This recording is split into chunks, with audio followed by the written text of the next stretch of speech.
I'm the baby of four. Okay. So I have two older brothers who are 10 and 8 years older than me. And then I have a sister who's 2 years older than me. I think with my dad's job, it was more than a job. You know, it's like his passion project. It's a lot. So when I was in college, I got pregnant unexpectedly with my daughter. And it was, I was not living in a good situation. I was here in Michigan, and it was kind of like, I have no idea what to do here. Awesome, Nikki. Well, thanks for joining in on the Engineered Success podcast. I am so excited to have you here. I know that in some of the research that I've done in leading into this and some of the conversations we had just before diving in, one of the things that I liked is that you described yourself as kind of like a group project. So we're going to get into that a little bit later. Yeah. But first, I just want to start with kind of your background and where you were born and raised. So can you tell me a little bit about your childhood? Yeah. So I was born in Seattle, Washington. And when I was 2, we moved to South Carolina, Columbia, South Carolina, and raised there for 14 years. And then my family moved cross country to Southern California, where I graduated high school. And when I graduated, they had already kind of moved over to Michigan. So yeah, a lot of moving around, lots of different friend groups and territories. And Yeah, so born in Seattle, kind of spent a little bit of time there. Now tell me a little bit about your family. Like, were you the only child? Did you have siblings? A little bit about that dynamic? Yeah, definitely not an only child. I'm the baby of 4. Okay. So I have two older brothers who are 10 and 8 years older than me. And then I have a sister who's 2 years older than me. And both my brothers are still in South Carolina. They've planted roots in Charleston, South Carolina. And then my sister is here in Zealand. So it's nice to be close to her. Now thinking about Seattle, kind of that area, and what your parents did for an occupation. Were they entrepreneurs, or what did your parents do as you were kind of going through those first phases of life? It's funny. My dad, I've never thought of him as an entrepreneur, but I guess he did start churches. So he's a pastor. Nice. Both my parents are in full-time ministry, or were in full-time ministry growing up, and led some churches and grew those churches. So I guess a kind of entrepreneurship. Yeah, but he is a pastor. He's a really awesome pastor. And that's what kind of prompted all those moves as well, is planting different churches and feeling called to go to different places to plant churches. So, and then when you were young, he was planting churches as well during that phase of life, or yeah. Okay. And now, when I think of church planting and being a pastor's kid and things like that, I think of like that being a full family involvement type of scenario. When your dad goes to work his 9 to 5, whether it's, in a manufacturing plant or in an office environment, whatever, like they typically leave. And a lot of times the kids don't get involved too much. Maybe they'll visit on like Parents' Day or something, or like dad will take you to kind of see what he does on like a special event or something. But typically you're not like that integrated in an environment like that. But with churches and church planting, I assumed you went to church with your dad. You saw him work each day. You got to see the impact that he was making. Is that true? Like, was it like a family thing? Were you like involved? Oh yeah. So I think with my dad's job, it was more than a job. It's like his passion project. It's a lot of what he does, how he finds meaning, and so we were all kind of raised with that lens of that's the most important thing. And I'd say it's funny because I was just talking to my mom about this. And we kind of always lifted super needy people up on a pedestal. Like, always had people living with us, always had people who were struggling, in our lives. And so I'd say like that hypersensitivity to people's neediness or trying to provide help for them was kind of always a leading motivation for my family. Mm. So yeah, that brings a lot of different dynamics into a family. And yeah. That makes a lot of sense, even thinking about what your father did as an occupation, how you guys saw him supporting, those that were in need and growing a church, which is it's kind of like a business where all the different, aspects, everyone needs to work together to be able to move, a cause forward. There's leadership involved there, there's public speaking, obviously. There's a lot of different things that you were able to see your dad doing. And you mentioned that your mom was involved as well. Was she part of those same churches, a different type of ministry, or what was that side of things? Yeah, so they did a lot of missions trips as well. And so my mom, she was a leader in the missions trips and with my dad for the churches. And whether she was on staff or whether she was in the support role for my dad, and the kids, there was 4 kids, so that's like a full-time job too. But yeah, just always centered around the church and helping people and helping us be okay and survive. Yeah. Do you have any memories that stand out of, and we'll get into your story a little bit deeper, post high school and things and into what you're doing today. So we'll definitely dive into that. Yeah. And I don't want to go too fast into it, but I do want to think back to the things that you saw your father doing or things that you saw your parents doing. And just is there any stories that come out that's like, okay, this is something that I find myself having a tendency towards today, and maybe it's because of some of the things that I watched my parents do or I saw my parents do, and we'll get more into the reasons and what you're doing with them today. But I'm curious, back then, any stories that come to mind? Yeah, so I'd say like the whole thing about elevating more needy people up. Um, I picked friend groups and I picked people to hang around that were kind of more needy or rebellious or I really fell into the crowds that had a lot of issues. And so that kind of shaped a lot of my teenage years of just I wasn't really into hanging out with people who had it all together. I was more into hanging out with people who were a mess. Yeah.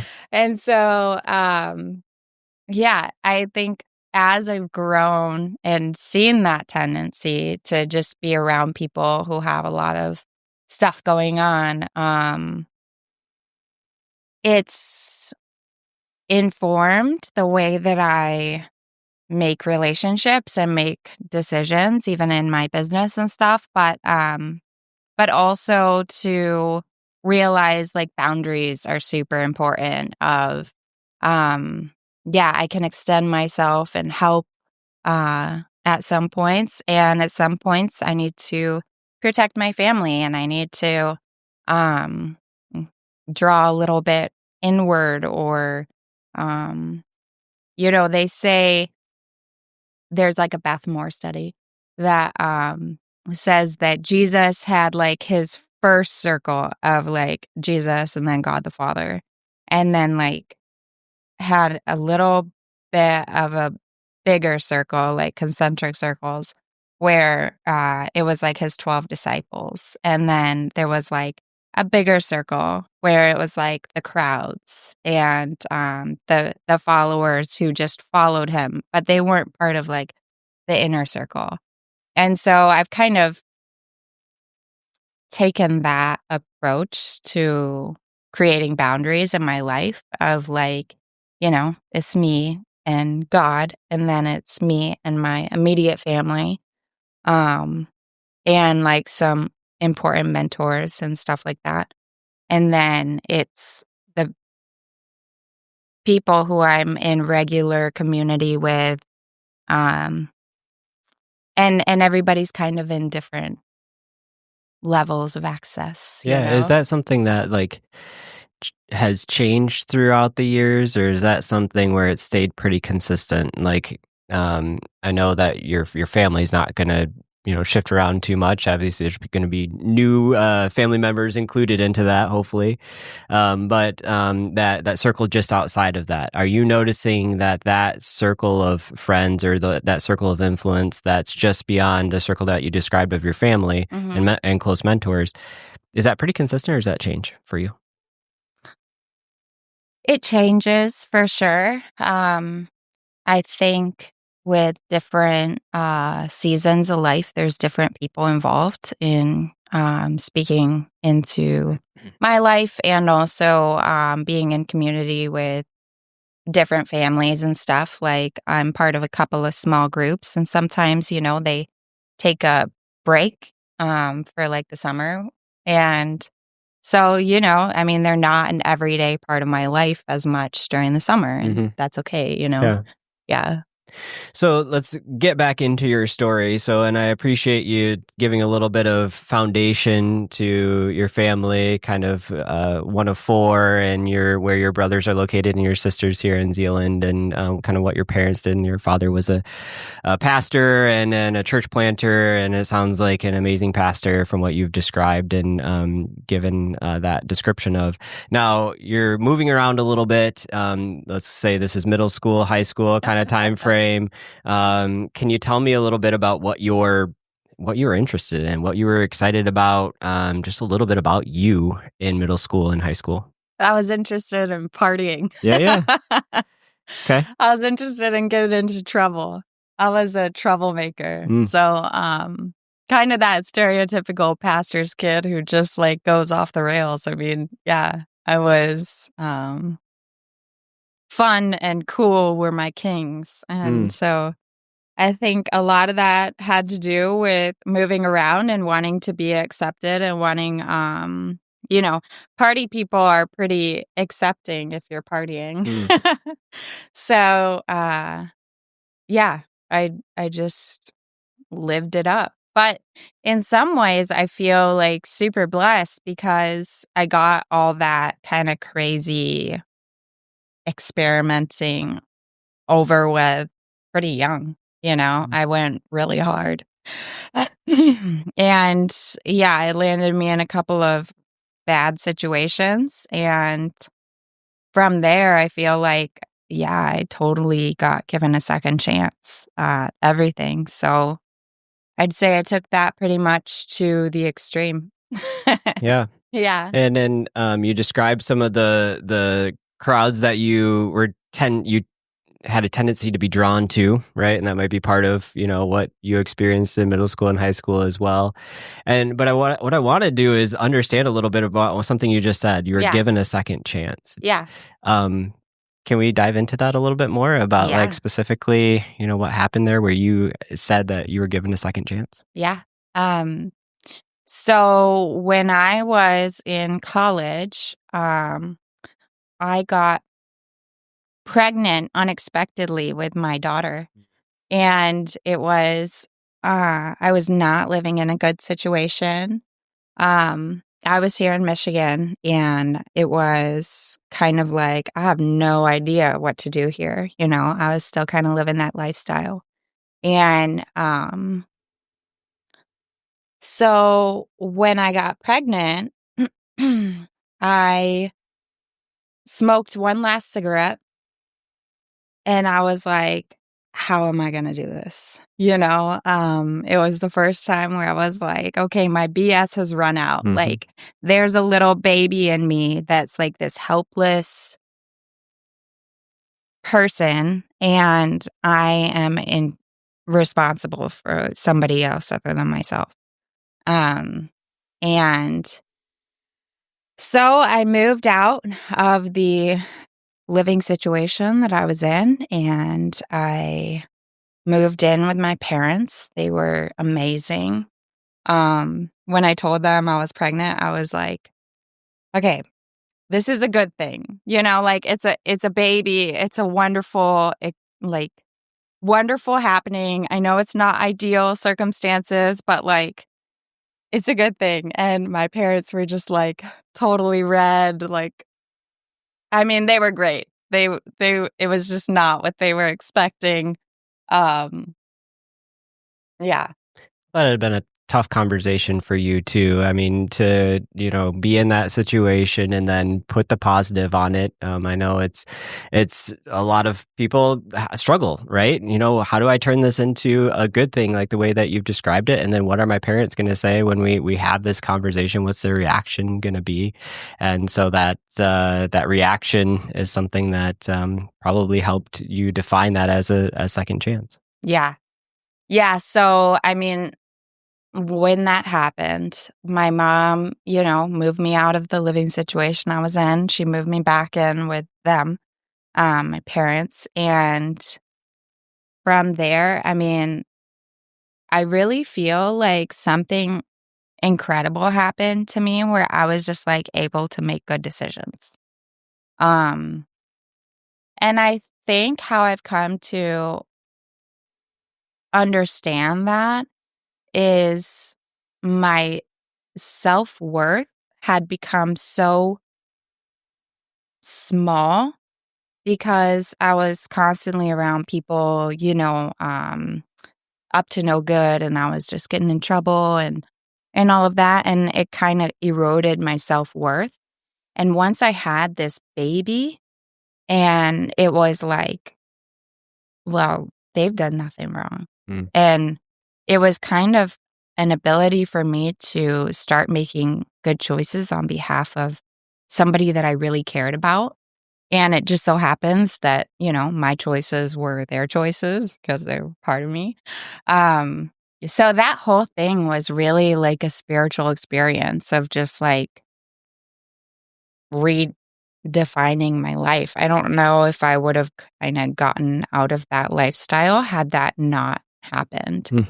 So even when I look at my daughter today, it's just like an amazing miracle, Yeah, definitely. Thank you so much for sharing that story and how that was a turning point in your life. And as you're going through that phase of life, and you're having those hard conversations, were there people that you can point out that came alongside you and kind of helped you through that? I mean, you mentioned your parents already, but was that something where you felt like you had to just kind of figure it out on your own, or were there people that came alongside you and helped you through that? I have had so much help. And that's kind of, when we talked about that video where I shot and that I'm a group project, and I just turned 30 and I feel like new lease on life, I just have totally been given the second chance, and everybody has helped me along the way. And yeah, so I mean, I can't even, there are so many people that have poured into me. It's really just incredible. Um, I I had a lot of help, and people from all different kind of sectors and stages of life. I had, spiritual mentors. I had mentors just in staying grounded. I had mentors in business. I had mentors, um, a lot of different spiritual mentors. Probably everybody has kind of their own relationship with the God of their understanding. And so, like, it hasn't really been just, I got all my mentors from people who think and act exactly like me. I mean, it's been everybody has their own belief in God, their own denomination, their own belief system, um, and that has really helped me to be able to like live into my authentic self as well. Of just like, what do I believe? What are my guiding values and principles? And today, I'm really it's such an amazing thing when you're able to show up as like your authentic self in every interaction, you know? Um, because I don't feel like I have anything to hide, or I don't feel like I have anything to be ashamed of. Um and I feel proud of who I am, and that's a lot to do with just like people who have taken time to sit with me and be with me and ask me hard questions and get to the bottom of the thing we call life. I love that. And it reminds me of Ken Bogart was just in this on this podcast together, wrote a book called No Honesty. And when he got to what his definition of success was, it's very similar to what you've described just now of being authentic and just being able to be in relationships where you can be 100% truly and freely yourself. Yeah. And have a conversation where there's no mask, where you're just being yourself and authentic. So it reminds me a lot of that scenario. Okay, so you were in college. You had a life-altering situation where you moved back home, right? And that changed the trajectory of things and got you into making different types of decisions. And I've heard it said before, and I've experienced this myself in some ways, is that you'll do more for other people than you'll do for yourself. Oh yeah. And that obviously, is magnified when it comes to kids, right? Yeah. When it comes to your family. But I've noticed it in business as well, in friend groups and things like that, where I tend to go out and do things for other people more than I'll do for myself. We've set up without going too far down a rabbit trail, we've set up internally as a family some different goal setting things that we do. And so if I hit some specific quarterly goals that I set for myself, then maybe the family will go out and do a vacation, or the family will go out and do a trip, and I don't want to let them down, right? Yeah. So it's like, hey, if it was just for Steven to go out and do something, that's not that big of a deal. Right. I'll live with it. But my family's going on this trip, right? Yeah, we're gonna go camping. Are asking you every day when you're going on the trip. Yeah, it's not a choice now. So no, excited to continue to dive in. So you've moved back home.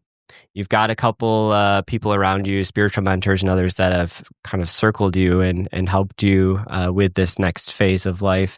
And are you still in college at that point? Have you transitioned kind of what you wanted to get into professionally? Kind of where were you at there? Yeah, so I had my baby, which was a crazy experience. And then I graduated college with a degree in psychology. Okay. And so when I got pregnant, I was going for social work. And then I kind of pivoted to psychology because with social work, it's like a lot of hours and not a lot of pay. And that doesn't really jive well with being a single parent. And so I actually got into property management. Just an opportunity came my way and I could bring my daughter. So I had graduated with my degree in psychology, and then I got into property management and was bringing my daughter Bella with me. And that was really a good experience. It was a sweet first couple of years with her. And then my friend in real estate, he said, hey, you actually have to be licensed to do this work that you're doing. I was like, okay. So I got my real estate license. And then I was like, well, if I am licensed, I might as well try my hand at real estate. So I got into real estate and I started doing transaction coordinating for all these different top producers in the office. And it was a really hot market. So I was in on like a ton of deals that I didn't make a lot of money on at all. I think the first year I made like $12,000. So like a paid internship. But I got experience and I got in on tons of deals and all those networking relationships, started building those. Yeah. So I'm curious, like you're choosing a path that obviously supports yourself, but also Bella. Yeah. And you're trying to create a future for her, in a way that's intentional. So you're kind of thinking ahead a little bit throughout this like phase of your life, and you're getting into real estate. You just kind of mentioned I got my real estate license, and probably not an easy thing to just go out and do, right? How did you find the motivation? What did you have to like set yourself up for? Did you have to get into some specific like changes of habits and routines or things like that? Can we get into that granular detail? Yeah, I think I've always been pretty driven. Okay. Like as far as like going out and doing stuff, if I really get it in my head, I can probably do it. And I joke that I have like this drill sergeant living in my head. Okay. And that keeps me on track. Yeah. Like it's just kind of like I like to do stuff. I like to be productive. Can you give me an example of when you say a drill sergeant in your head? Like it's like, okay, it's time to get up, it's time to do this thing, and you're kind of like talking yourself into it kind of scenario, or am I off with that? Yeah. So I guess like with those personality tests and everything, I'm like the type 5 of the Enneagram. Yeah. And then like ENTJ or whatever with the Myers-Briggs. So my biggest fear, according to those kind of like tests, is to not be competent. Okay. So like it's kind of like that driving force to just be like productive and competent and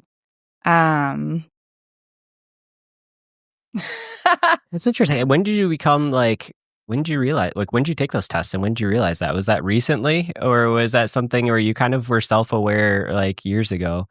Yeah, that's due to my psychology degree. Yeah. They really drive you into seeing like what are your strengths. And it was funny, like we did Strength Finder at school.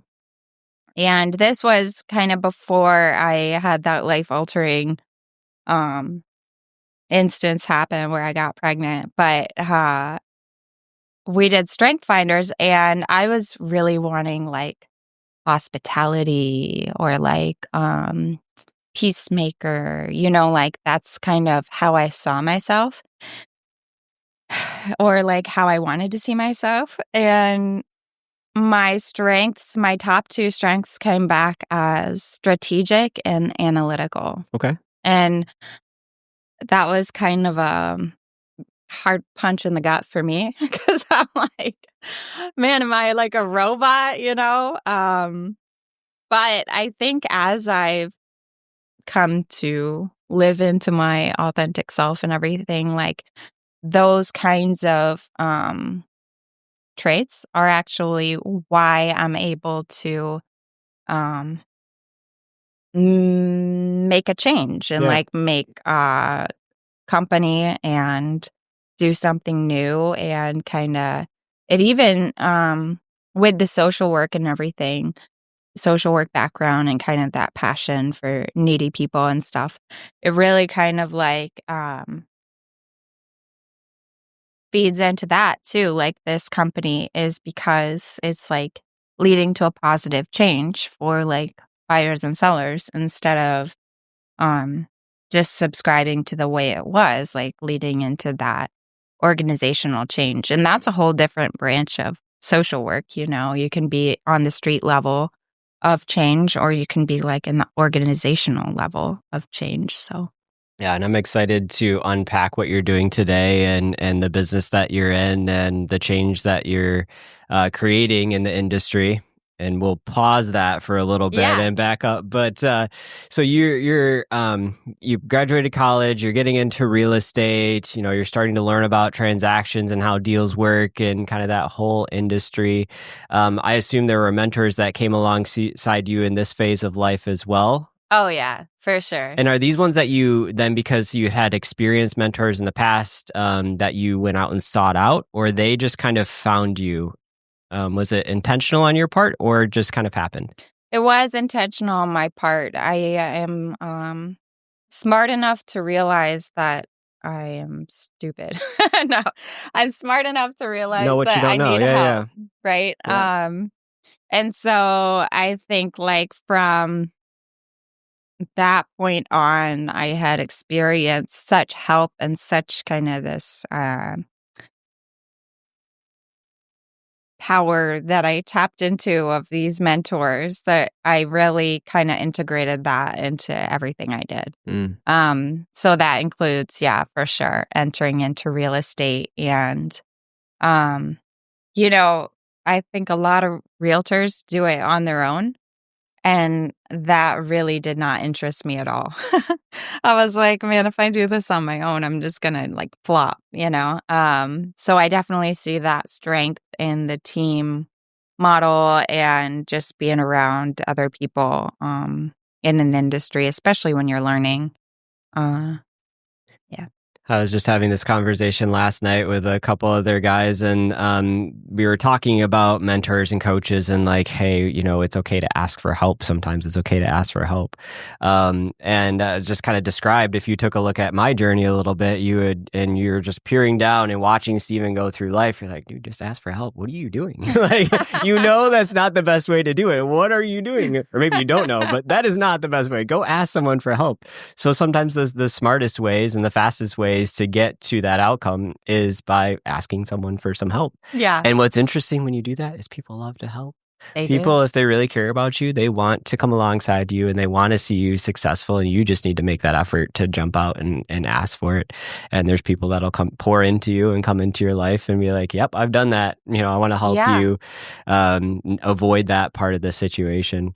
Or even people who are doing things that you wouldn't do. Like that's informed a lot of my decisions of how I do real estate and everything, as I've seen other people do it that I'm like, don't love that, So, I mean, I think that whole thing of being in community and learning from each other is really, invaluable. Are you naturally outgoing and naturally like comfortable in an extroverted type of situation, like groups and like, if you're at a real estate networking event, are you going to jump in and be the one that gets to know everyone and gets everyone's business cards?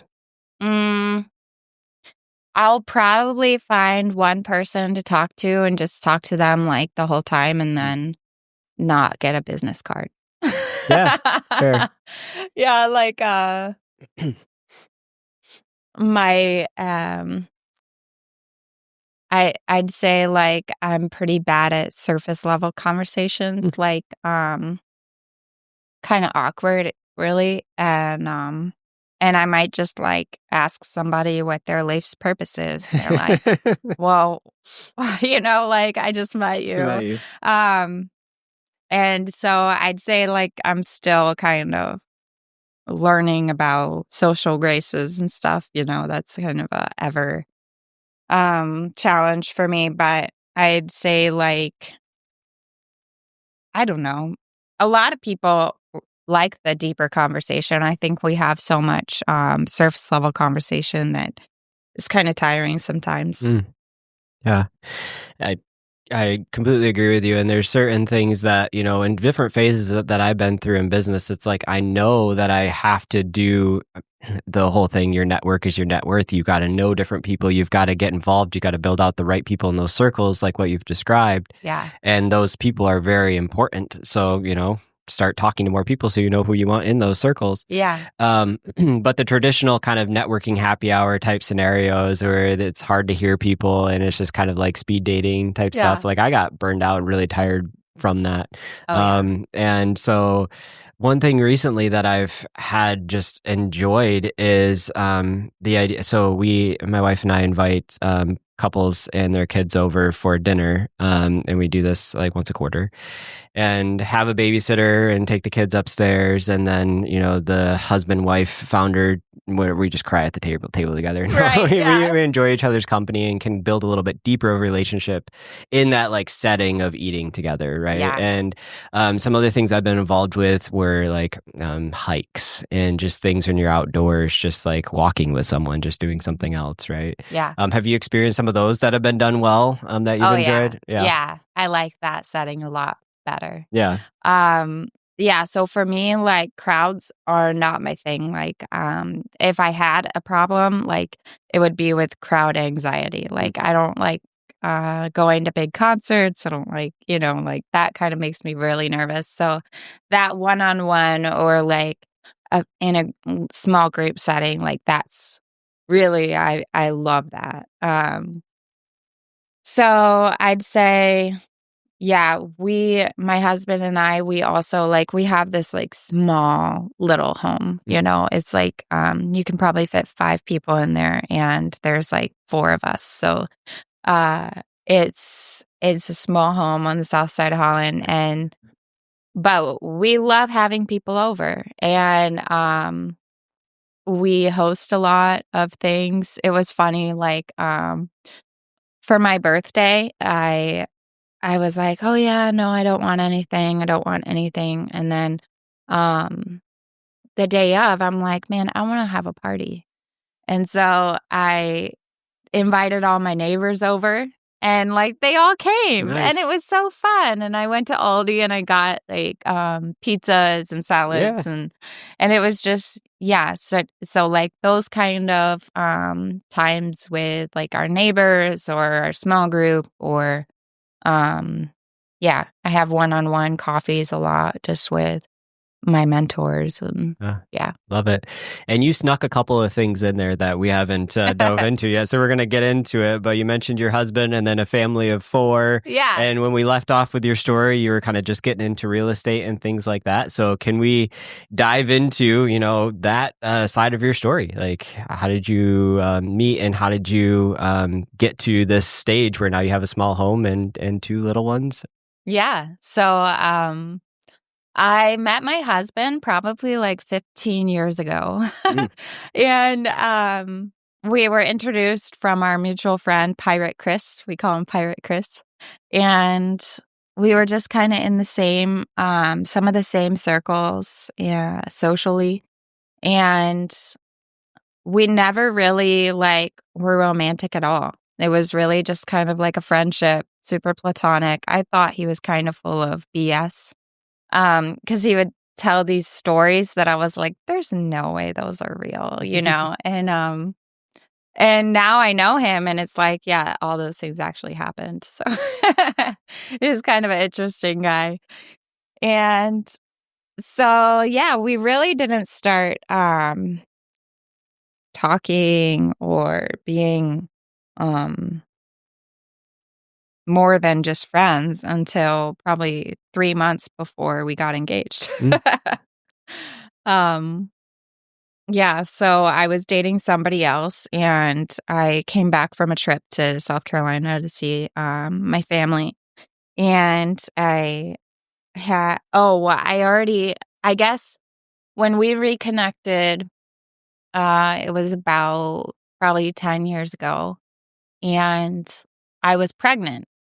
Oh, I guess this was 7 years ago. And I was pregnant. And he thought I was married. So, we just left it at that. And then we started seeing each other kind of just in the same friend group again. And then he was like, hey, can I see the pictures from your trip? And I was like, yeah, but my phone is in my car. And he was like, okay, it's okay. Just text them to me. I was like, and now I figured out that that was one of his pickup lines, which he's very good at. He's kind of like cheesy like that. He's dated every person in the world. So he was just like, yeah, you have to meet him. Yeah. He's just really funny and outgoing and like a trip. So, yeah, Jimmy, my husband, is unlike any person that I've ever met ever. So he's very unique. But then we started texting and I was like, hey, just so you know, like you can text me or whatever, but I have a boyfriend. So friend zoned, Yeah. you know? And he was like, well, that's okay. You're not married, are you? And I was like, no, but I'm not going to text you back. And then he every morning kept sending me these texts. I was like, okay. And then, you know, the relationship I was in kind of hit high waters and I broke it off with him.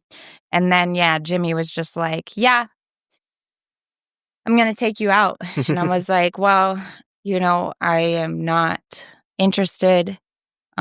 He's like 16 years older than me. And I was like, I don't want to ruin our friendship. And you're like older than me and I don't even know. And he was like, well, just give me a chance. I was like, okay. So then, yeah, we set out to dating and we would kind of set a timeline. Like, if we're going to do this thing, like we're going to get engaged in 3 months. And we did. And then are you guys running a business together today?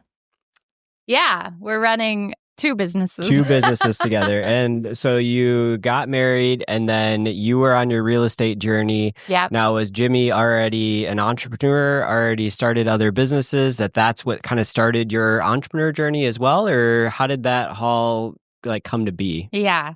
So we got married and Jimmy is a salesman. I mean, like through and through. He is a cold caller, door knocker, pound the pavement salesman. And he is Which makes sense now why he didn't take no for an answer from you. right. It's just like I just need 1 foot in the door. Like, you No know. is just not right now. Yeah. You're not married, right? Yeah, so he is definitely a salesman and he actually gave me a hard time with everything that I tried to start. He was like, why don't you just like stay home? You know, like, why don't you just like, he kind of wants a traditional kind of like marriage where the woman stays home and I just told him like, that's not me. You know, I have this Drill sergeant drill back here. sergeant in my head and that's not going to work for me. And so, yeah, that's kind of come to a couple of different heads at different times and we've worked through it. And yeah, we both had these preconceived ideas of what marriage would be. And a lot of it is just allowing each other to be ourselves. Yeah. So back to your question. Yeah, I kept doing real estate and then my second year, you know, I had a really good year and I felt like I had kind of hacked the system because I had put in all those pound the pavement deals for the year prior. And so he was like, okay, there's probably legs to this thing. And then I kept going with real estate. He had been a health insurance broker for like 7 years, but was in the under 65 health insurance world. And he had a partner who gave all the leads and everything, but took all the residual. And so he had this business opportunity to come under kind of a big wig in Medicare. And so he started selling Medicare and doing his own business out of that with the help of a mentor. And that's another thing with Jimmy is he's really into mentorship as well. So we definitely bonded over that. And we both are big community people. So we like to live in community. That's a lot of what we've built our life around as well. So, yeah, then I got licensed with Medicare as well, because that really took off. And so to help him during busy seasons of um, open enrollment, annual enrollment for Medicare, and Medicare as well is kind of like a place that a lot of people need a lot of help. It's very confusing. But the products themselves, like Advantage plans and supplemental, it's like really good health insurance. Um, so he really likes that. He's very passionate about that.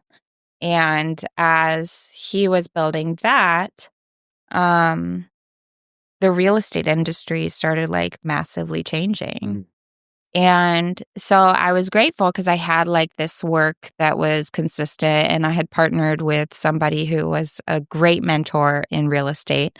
And, but as I was just starting to read these articles of buyers and sellers and their wishes and their wants and the response of the real estate industry, um, yeah, I just started kind of soaking it all in of like, okay, this lawsuit, this lawsuit, this lawsuit. What are we hearing from buyers and sellers?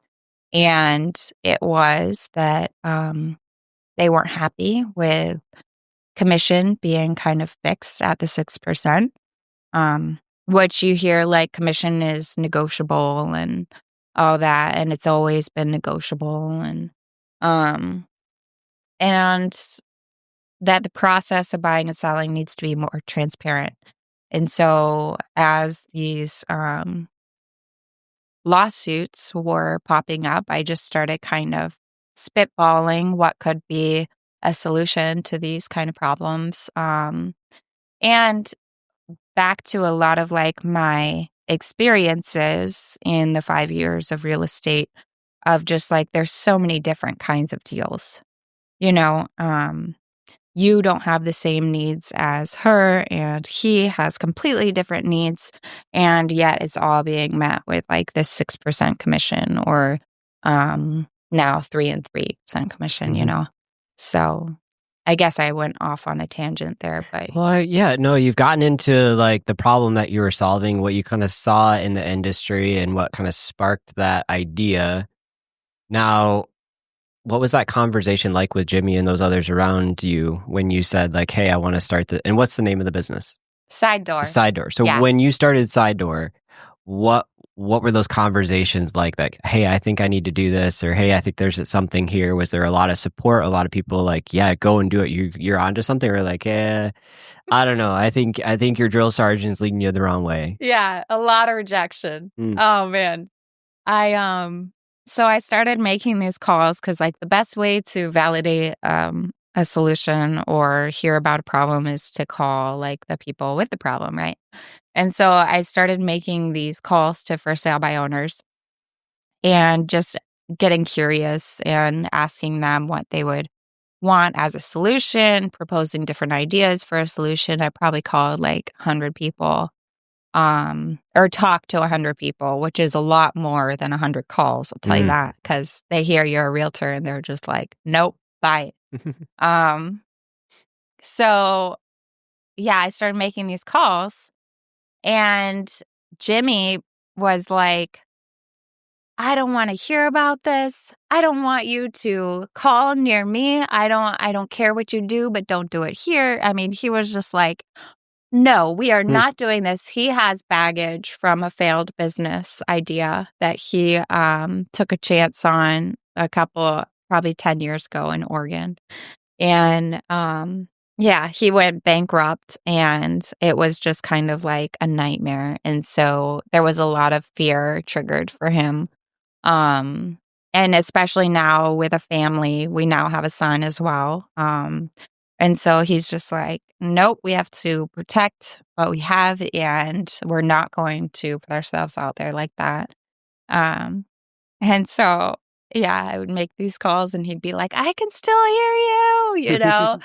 um, so yeah, again, you have to kind of know Jimmy. He's such a character, but we have fun. So yeah, we would kind of fight about that. And he'd be like, just go back to Medicare, just go back to Medicare.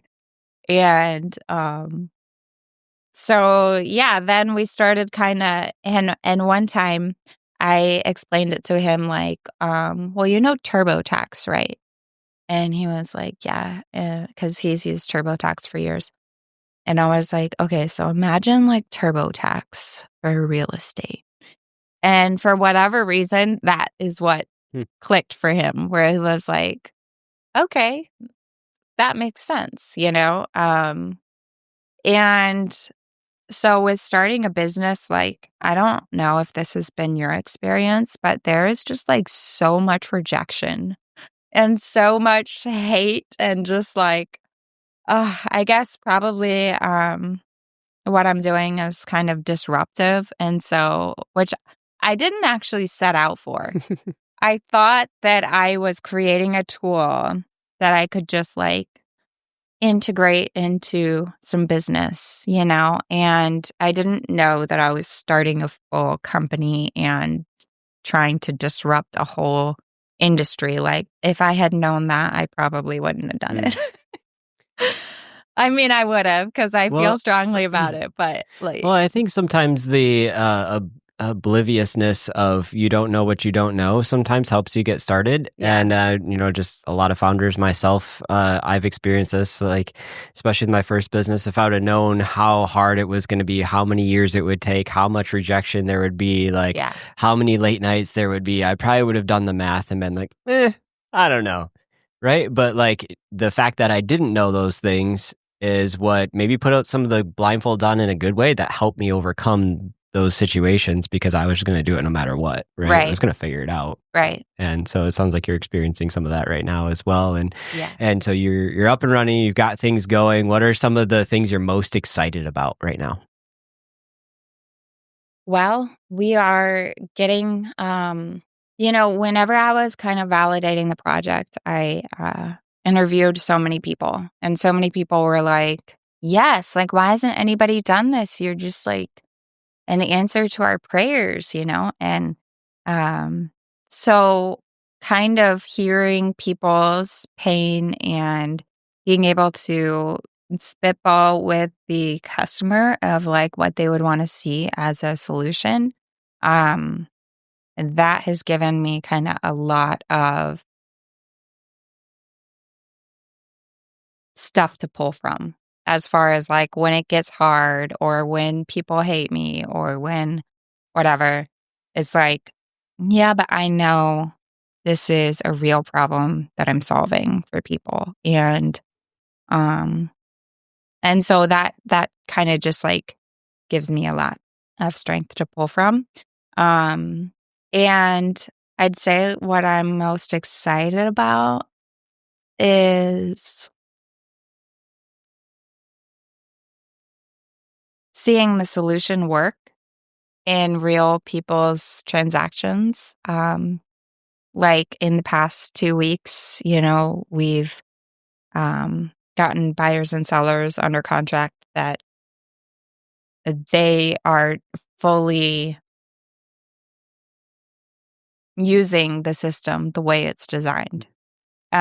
So kind of to see that fit in the market is um, really exciting. I mean, because you have to start small. You have to see the solution work in the transactions and then you can grow. So I think like a lot of pressure is put on businesses to grow and stuff, but really just to take that time and curate the right solution, um, and find that product market fit. And like somebody challenged me like to have taste in your company, like to curate taste and like not just build something that works good enough. It's like, no, we want to pour a little extra in, we want to make this like a really good experience for people.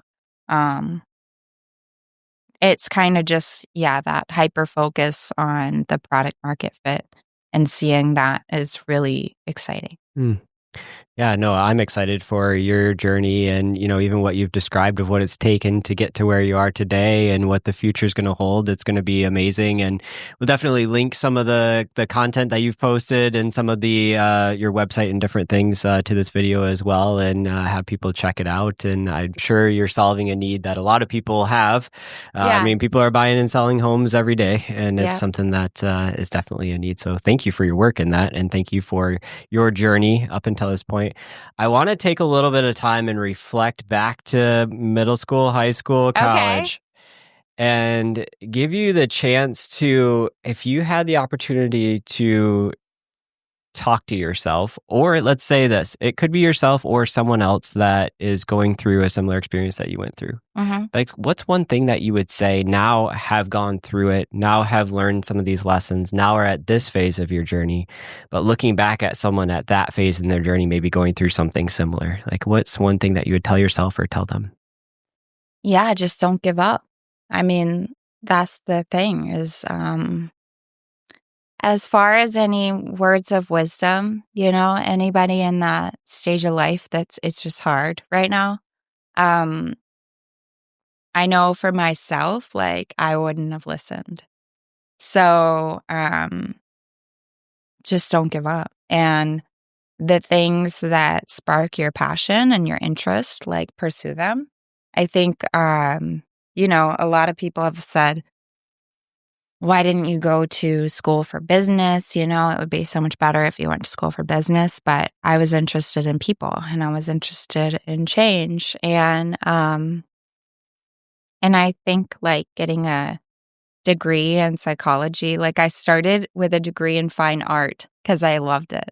I wasn't very good, but I had the passion.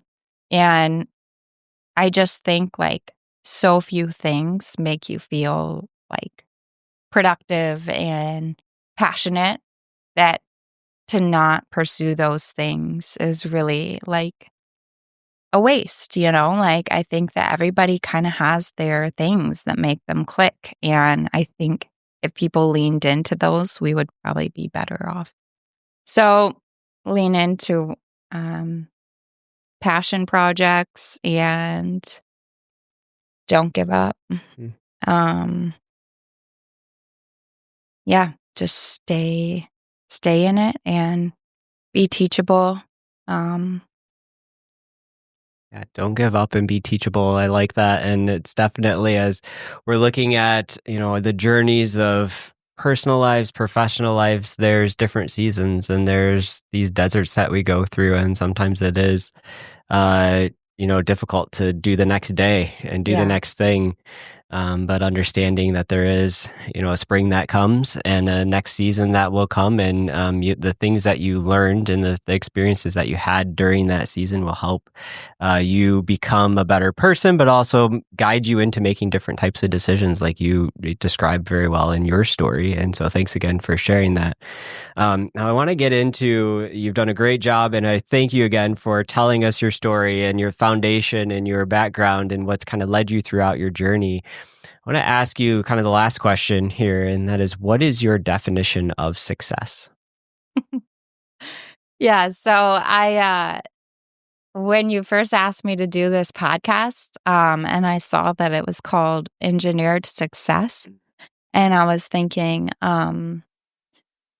does he think I'm successful?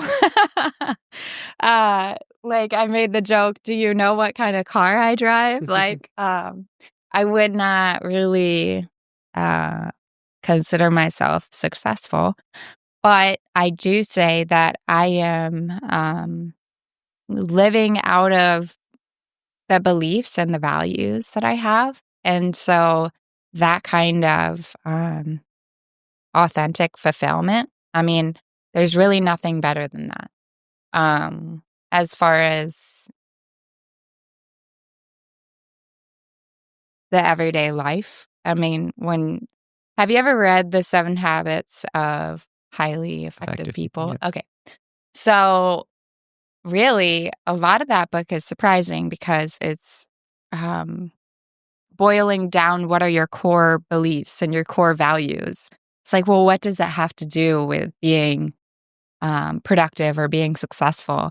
And really, I think it has everything to do with being successful or productive, is because when that is not aligned, when you're doing something that isn't with your core values or out of that place of your belief system or your value system, um, it's so not productive, and it causes so much unrest within, Mm.